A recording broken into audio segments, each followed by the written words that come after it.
తెలుగున వార్తా వీక్షకు స్వాగతం. ఈరోజు తెలుగు రాష్ట్రాల నుండి జాతీయ అంతర్జాతీయ వార్తా విశేషాలేంటో చూద్దాం.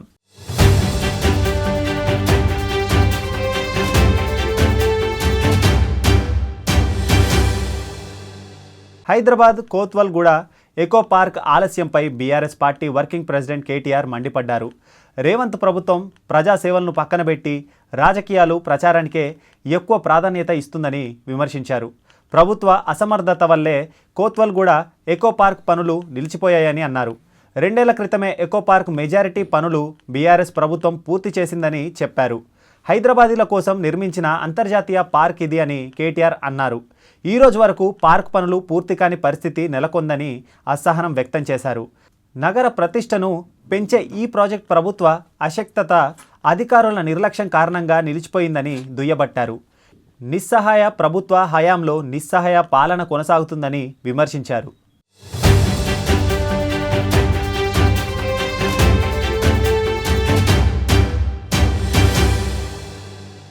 తెలంగాణ రాష్ట్ర నీటిపారుదల శాఖ మంత్రి ఉత్తమ్ కుమార్ రెడ్డికి మాజీ మంత్రి బీఆర్ఎస్ ఎమ్మెల్యే హరీష్ రావు లేఖ రాశారు.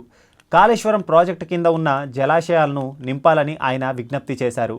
మిడ్ మానేరు, అన్నపూర్ణ, రంగనాయక్ సాగర్, మల్లన్న సాగర్, కొండపోచమ్మ, బస్వాపూర్ జలాశయాలను నింపాలని కోరారు.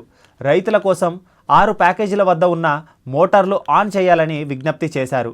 జలాశయాల్లో నీరు నింపకపోవడం రైతులు తీవ్రంగా ఆందోళన ఉన్నట్లు పేర్కొన్నారు.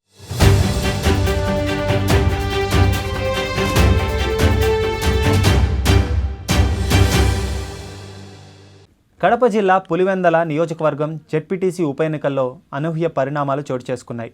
రీపోలింగ్ కోరిన వైఎస్ఆర్సీపీ పార్టీ ఇప్పుడు ఎన్నికల సంఘం ఆదేశించిన 2 బూతుల రీపోలింగ్ను బహిష్కరించడం తీవ్ర చర్చాంశనీయంగా మారింది. ఓటమి భయంతోనే వైఎస్ఆర్సీపీ కాంగ్రెస్ పార్టీ ఈ విధంగా పారిపోతుందని తెలుగుదేశం పార్టీ నేతలు బీటెక్ రవి తీవ్రస్థాయిలో విమర్శించారు. ఆగస్టు 13న బుధవారం ఆయన మీడియాతో మాట్లాడుతూ వైఎస్ఆర్సీపీ తీరుపై పలు ప్రశ్నలు సంధించారు. మొదట 15 బూతుల్లో రీపోలింగ్ జరపాలని డిమాండ్ చేసింది వైఎస్ఆర్సీపీ పార్టీ.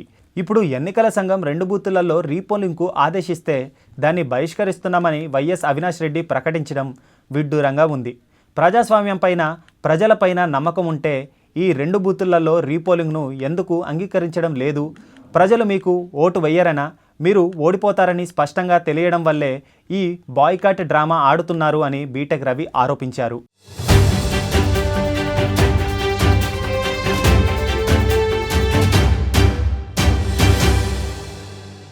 పులివెందల జెడ్పీటీసీ ఉప ఎన్నికల సందర్భంగా అధికార తెలుగుదేశం పార్టీ అక్రమాలకు, దౌర్జన్యాలకు పాల్పడిందని వైఎస్ఆర్సీపీ అధినేత వైఎస్ జగన్ తీవ్రస్థాయిలో ఆరోపించారు.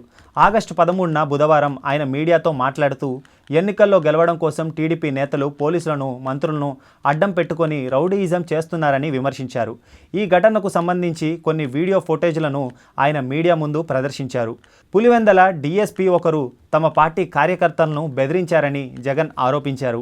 ఇందుకు సంబంధించిన వీడియోను ఆయన ప్లే చేసి చూపించారు. ప్రజాస్వామ్యంలో ఎన్నికలు జరుగుతూ ఉంటే ఒక అధికారి ఇలాంటి భాష వాడటం దారుణమని ఆయన మండిపడ్డారు. దీనికి తోడు పులివెందల పట్టణంలోని వైసీపీ ఎమ్మెల్యే కార్యాలయానికి డీఐజీ కోయా ప్రవీణ్ వెళ్లి హడావిడి సృష్టించారని ఆరోపించారు.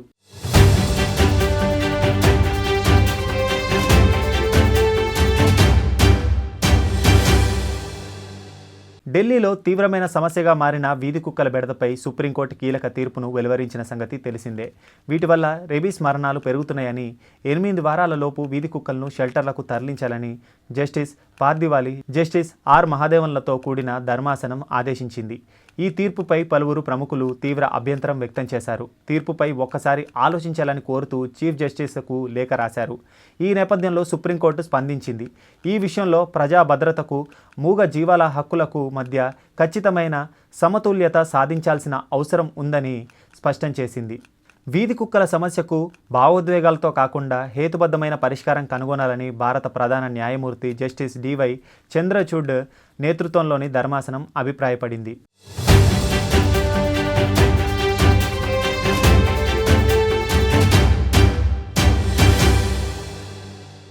అలహాబాద్ హైకోర్టు న్యాయమూర్తి జస్టిస్ యశ్వంత్ వర్మను అభిశంసించాలి అంటూ వివిధ పార్టీలు ఇచ్చిన నోటీసులను లోక్సభ స్పీకర్ ఓం బిర్లా అనుమతించారు. దీంతో ఈ ప్రక్రియకు శ్రీకారం చుట్టినట్లయింది. నిబంధనల ప్రకారం ఈ అభియోగాలపై విచారణకు త్రిసభ్య కమిటీని నియమించారు. దీనిలో సుప్రీంకోర్టు న్యాయమూర్తి జస్టిస్ అరవింద్ కుమార్, మద్రాస్ హైకోర్టు ప్రధాన న్యాయమూర్తి justice Manindra Mohan Srivastav, Karnataka high court senior న్యాయవాది బివి ఆచార్య ఉన్నారు. 91 సంవత్సరాల ఆచార్య దాదాపు 6 దశాబ్దాలుగా న్యాయవాద వృత్తిలో ఉన్నారు. కమిటీ వీలైనంత త్వరలో నివేదిక సమర్పిస్తుందని, అది అందే వరకు న్యాయమూర్తి తొలగింపు ప్రతిపాదన పెండింగ్లో ఉంటుందని ఓం బిర్లా ప్రకటించారు. జస్టిస్ వర్మను పదవి నుంచి తొలగించాలని 146 మంది లోక్సభ సభ్యులు ప్రతిపాదన సమర్పించారని తెలిపారు. జస్టిస్ యశ్వంత్ వర్మ ఢిల్లీ హైకోర్టులో సేవలందిస్తున్నప్పుడు అధికారిక నివాసంలో మార్చి 14న పెద్ద ఎత్తున నోట్ల కట్టలు లభ్యమయ్యాయి. దానిపై అంతర్గత త్రిసభ్య సంఘం విచారణ జరిపింది. అది ఇచ్చిన నివేదికను బట్టి పదవి నుంచి వైదొలగాల్సిందిగా సుప్రీంకోర్టు ప్రధాన న్యాయమూర్తి సూచించారు. ఆయన దానిని అంగీకరించకపోవడంతో పార్లమెంటులో అభిశంసనకు ప్రయత్నాలు మొదలయ్యాయి.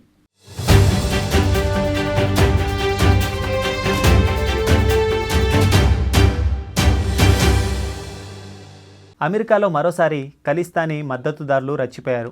కాలిఫోర్నియాలోని న్యూయార్క్ నగరంలో ఉన్న ప్రముఖ శ్రీ స్వామినారాయణ్ హిందూ ఆలయంపై విద్వేషపూరిత దాడికి పాల్పడ్డారు. ఆలయం వెలుపలి గోడలపై భారత్ వ్యతిరేక నినాదాలు, ఖలిస్తానీ ఉగ్రవాది జనరల్ సింగ్ భింద్రాన్వాలేను పొగుడుతూ స్ప్రే పెయింట్తో రాతలు రాశారు. ఈ ఘటన స్థానిక హిందూ సమాజంలో తీవ్ర ఆందోళన కలిగించింది.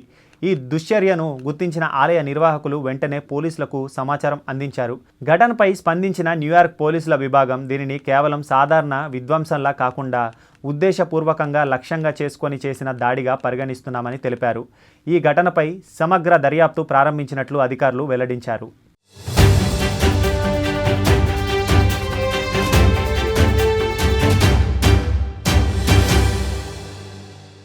రష్యా నుంచి చమురు కొనుగోలు చేస్తున్నారనే కారణంతో భారత్పై 50% సుంకాన్ని విధించిన అమెరికా ఈ క్రమంలో కీలక పరిణామం చోటు చేసుకుంది.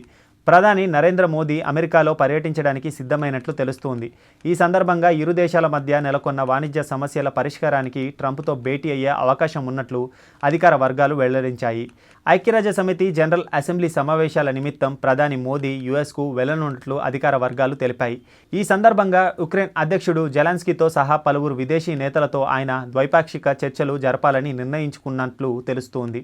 జెలెన్స్కీ, మోదీ ఇటీవలే ఫోన్లో కూడా మాట్లాడుకున్నారు.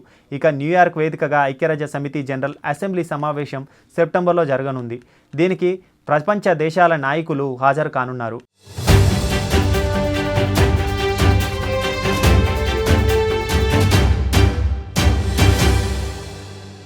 హైదరాబాద్, హన్మకొండ, ఆదిలాబాద్, జనగం, కామారెడ్డి, కొమరంభీం, ఆసిఫాబాద్, మహబూబాబాద్, మంచిర్యాల, నల్గొండ, రంగారెడ్డి, సిద్దిపేట్, వరంగల్ జిల్లాలకు ఆరెంజ్ కలర్ వార్నింగ్ జారీ చేశారు. ఇక హైదరాబాద్, రంగారెడ్డి జిల్లాలో భారీ నుంచి అతి భారీ వర్షాలు కురిసే అవకాశం ఉందని వాతావరణ శాఖ తెలిపింది. దీంతో నగరంలో పలు స్కూళ్లకు సెలవులు ప్రకటించారు. అటు ఏపీకి కూడా మరోసారి వాతావరణ శాఖ రెయిన్ అలర్ట్ జారీ చేసింది.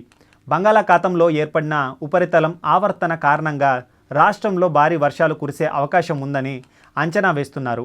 ఈ ఆవర్తన వచ్చే 48 గంటల్లో అల్పపీడనంగా మారే అవకాశం ఉందని, ఈ ప్రభావంతో రాబోయే 3 రోజుల్లో రాష్ట్రంలోని చాలా ప్రాంతాల్లో భారీ నుంచి అతి భారీ వర్షాలు కురుస్తాయని భావిస్తూ ఉన్నారు.